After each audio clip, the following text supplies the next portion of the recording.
I never imagined that love could feel like a battlefield.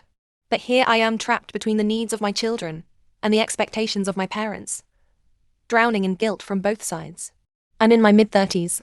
My father is pushing 90. My mother is in her 70s. He was already in his mid-50s when I was born, and for as long as I can remember, he has been in and out of hospitals. As a child, I watched him recover from one procedure just in time for another. It started every few years, then every year, now every few months. And through it all, my mother had one relentless demand. When are you going to have children? She married later in life, dedicating her youth to caring for her own parents. Maybe because of that, she poured all her expectations onto me. Even before I met my husband, she made it clear finding someone and having kids wasn't just a choice. It was a duty. And so, I did. I gave her what she wanted. 2 beautiful children. And then, nothing. The moment my youngest was born, she let me know she wouldn't be able to help. Too old, too tired. But even now, she still asks, "When are you having another?" Meanwhile, my father's health continues to spiral.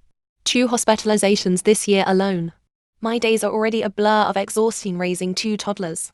Working, cleaning, dealing with my husband's stresses, potty training, endless responsibilities. Then today, in the middle of work meetings, I see my mother's text. "Your father is asking for you." Panic hits me. I call immediately. "What's wrong?" "Nothing," she says. "He's just asking for you." Just like yesterday. And the day before that. And the day before that. I don't have the luxury of dropping everything at a moment's notice. I am barely keeping my own life together. Yet, every single day, the same question. The same guilt trip. "When are you coming?" And then, the final blow, my father calls me himself, as I'm playing with my kids. "Why aren't you here?" And I snap. "If you wanted me by your side all the time, why did you pressure me to have kids? Did you think I'd just abandon them the moment you needed me?" Silence. The words hang heavy, and I feel the weight of them crush me. My mother jumps in. "You can find a babysitter. I see ads for them all the time." A babysitter. Every day. For weeks. While my children barely see their mother. I don't say another word. My father has been fighting this battle for years: heart surgery, cancer, strokes. Every time, they say the same thing.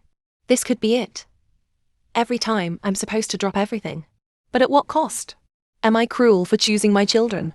Or have I simply been trapped in a never-ending cycle, where one generation is expected to sacrifice for the other, only to be left with nothing in the end?